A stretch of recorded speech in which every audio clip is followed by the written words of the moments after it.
Assalamualaikum warahmatullahi wabarakatuh. Alhamdulillah, salatu wassalamu ala rasulillah, amma ba'd. Kaum muslimin yang dirahmati Allah subhanahu wa ta'ala, kali ini kita akan membahas video seorang Habib, yaitu Habib Hasan bin Ismail Al-Mudhor, di mana beliau membahas seputar Al-Zaitun, menjawab pertanyaan seorang jamaah yang terkait dengan Al-Zaitun. Karena ada beberapa poin dari pembahasan beliau ini yang menarik untuk kita bahas, ya.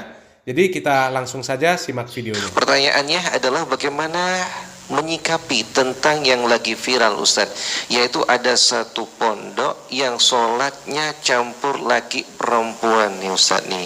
Saya dengar juga pondok ini juga menjadikan perempuan sebagai muadzin dan juga sebagai khatib Jumat. Syariat ini telah mengatur kita ibadah, ya. Untuk sholat, Nabi Shallallahu Alaihi Wasallam mengatakan, "Shollu kama ra'aitumuni usalli." Sholatlah kalian seperti melihat cara aku sholat. Jadi Nabi Allah tidak hanya menyuruh kita sholat dan ditinggal, lah, menyuruh kita sholat dan cara sholatnya meniru Nabi Muhammad Sallallahu Alaihi Wasallam.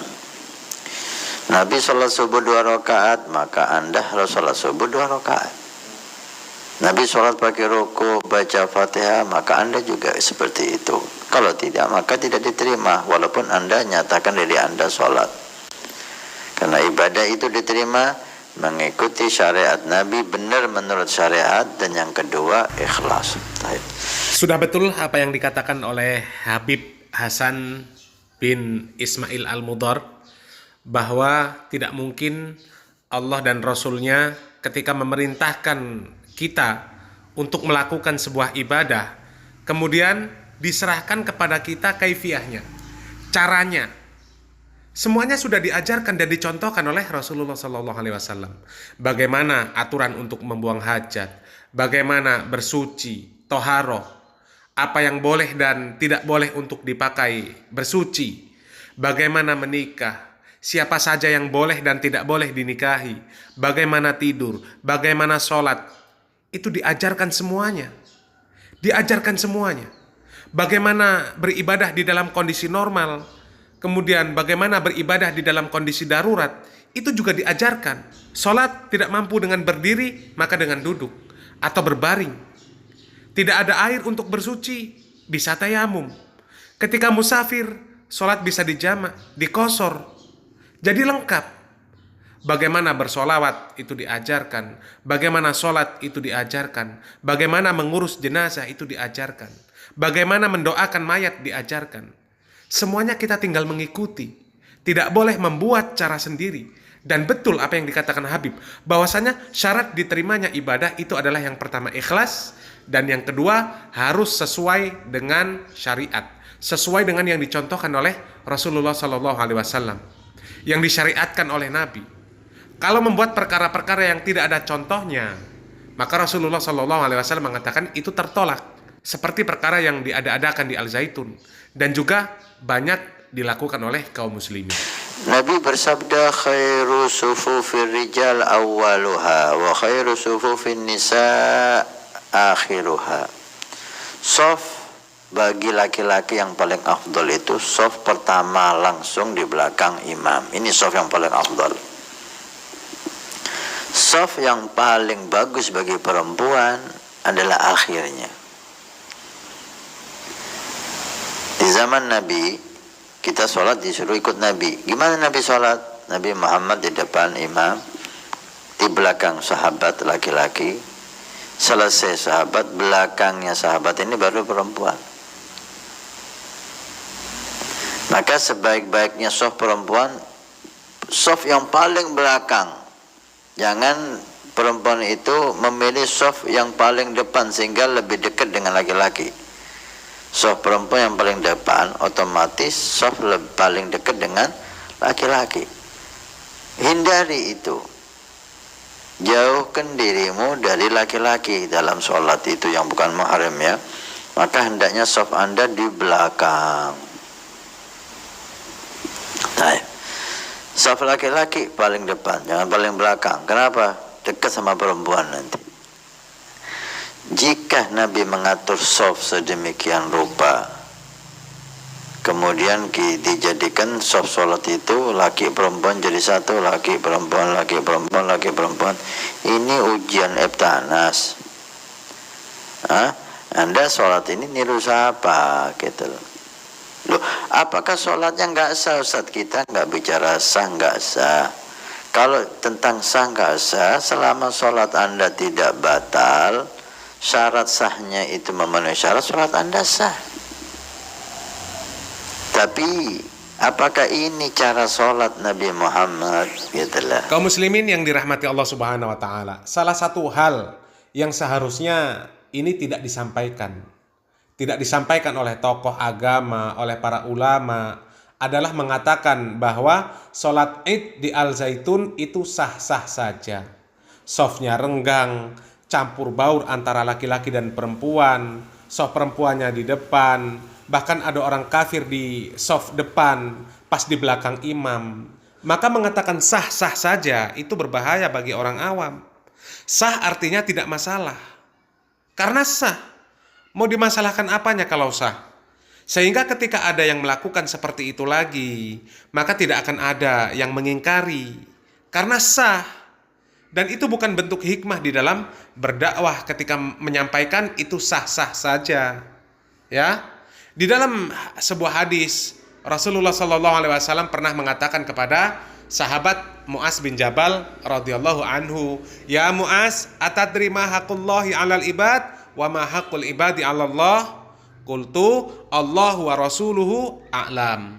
Wahai Mu'az, tahukah engkau apa hak Allah yang wajib dipenuhi oleh para hambanya dan apa hak para hamba yang pasti dipenuhi oleh Allah? Maka Mu'az menjawab, Allah dan Rasulnya lebih mengetahui. Qal haqqullahi 'alal ibadi ay ya'buduhu wa la yusyriku bihi syai'a wa haqqul ibadi 'alallah alla yu'adziba man la yusyriku bihi syai'a. Kemudian Rasulullah SAW mengatakan hak Allah yang wajib dipenuhi oleh para hambanya adalah mereka hanya beribadah kepada Allah dan tidak mempersekutukan dengan sesuatu apapun. Sedangkan hak para hamba yang pasti dipenuhi oleh Allah, maka sesungguhnya Allah tidak akan menyiksa orang yang tidak mempersekutukannya dengan sesuatu apapun. Qultu, kemudian Mu'az bertanya lagi, "Ya Rasulullah, wahai Rasulullah, afala ubasyirun nas? Tidak perlukah aku menyampaikan kabar gembira ini kepada manusia?" Qal, maka Rasulullah SAW mengatakan, "La tubasyirhum fayattakilu." Maka Rasulullah SAW melarang, jangan kau sampaikan kabar gembira ini, ya. Jangan sampaikan kabar gembira ini sehingga mereka akan bersikap menyandarkan diri kepada perkara tersebut dan tidak mau beramal soleh. Jadi ketika sesuatu disampaikan kemudian menimbulkan fitnah, maka ada baiknya tidak disampaikan. Di dalam kaidah fikih dikatakan darul mafasid muqaddam ala jalbil masolih. Menolak mafsadah, menolak kerusakan itu lebih didahulukan daripada mengambil kemaslahatan. Dan kalau masyarakat kemudian mengikuti cara sholat di Al-Zaitun ini bahaya. Kalau bicara sah maka sah saja, tapi sebatas sah. Diterimanya wallahu alam. Sebagai contoh orang yang berpuasa tapi masih berbuat dusta, masih berbohong, menipu, menggunjing, menggibah, puasanya batal? Tidak. Puasanya sah saja karena tidak melakukan perkara yang membatalkan puasa. Tapi apa mendapatkan pahala? Nah, ini pertanyaannya. Rasulullah SAW mengatakan bahwasanya banyak orang yang berpuasa tapi tidak mendapatkan apa-apa dari puasanya kecuali rasa lapar dan haus saja. Kita lanjut untuk menyimak video dari Habib Hasan bin Ismail Al-Mudhor. Perempuan tidak disunnahkan adzan. Apakah boleh perempuan adzan, Habib? dilihat. Kalau belajar lafaz-lafaz adzan mungkin bisa diperbolehkan karena dia dalam kondisi belajar lafaz adzan. Tapi jika meniru laki-laki, ini bisa tasyabuh berrijal, dilarang. Kenapa sih adzan ini khusus untuk laki-laki? Satu, adzan ini dihimbau untuk suara keras, suara keras, lantang. Sedangkan perempuan tidak dihimbau untuk suara keras. Karena fungsi adzan untuk didengarkan ke orang. Dan suara perempuan ada khilaf antara ulama aurat atau bukan aurat. Tapi kalau perempuan itu bersuara keras untuk didengarkan laki-laki, ini udah jelas nggak bagus. Yang kedua, adzan itu sunnah dilihat. Jadi kita itu di samping mendengarkan dan menjawab adzan, kita disunahkan melihat muadzin. Dan jika yang adzan perempuan, yang dengarkan laki-laki, disunahkan melihat si adzan. Yang adzan cantik, apa tidak timbul fitnah? Itu. Dalam dua hal ini perempuan itu tidak dihimbau untuk adzan. Yang ditiru ini siapa? Nabi nggak pernah nyuruh perempuan adzan. Sahabat nggak pernah menggunakan perempuan untuk adzan. Ya, zaman tabi'in nggak pernah kita dengar perempuan adzan. Zaman para ulama, para sholihin, nggak pernah kita dengar perempuan adzan kecuali sekarang ini di Indonesia. Alhasil Indonesia ini ajaib. Hal-hal yang aneh ini banyak terjadi di sini.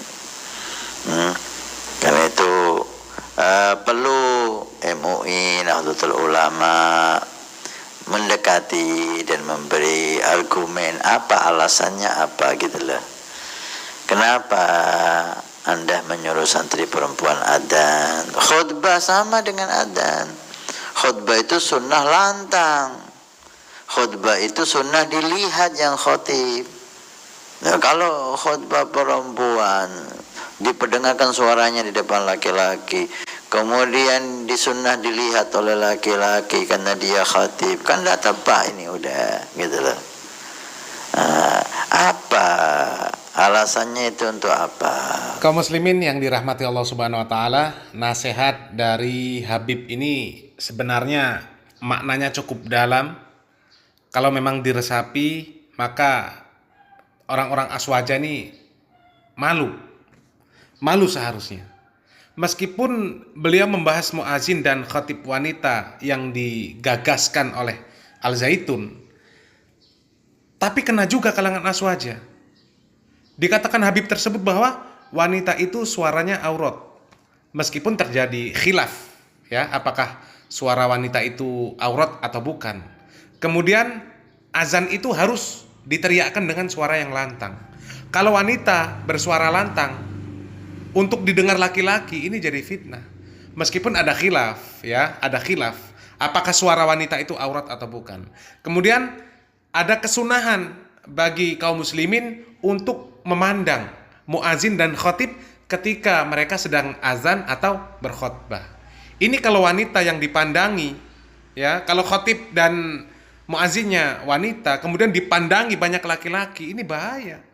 Tapi kita lihat, meskipun mereka bukan muazin, bukan khatib, tapi ternyata banyak dari mereka wanita-wanitanya yang tampil, ya, tampil di depan laki-laki yang non mahram, ditonton bahkan, ya, meneriakkan suaranya yang lantang. Kita lihat banyak penyanyi-penyanyi qasidah, penyanyi-penyanyi rebana itu terbangan. Mereka wanita dan tampil di depan umum, bersolek, ditonton.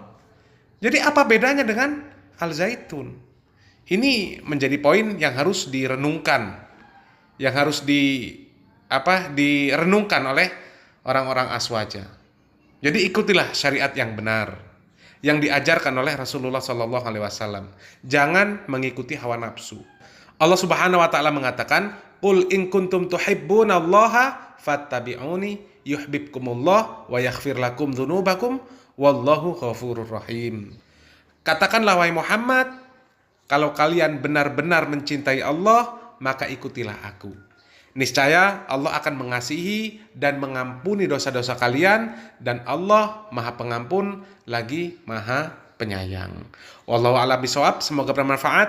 Barakallahu fikum. Wassalamualaikum warahmatullahi wabarakatuh.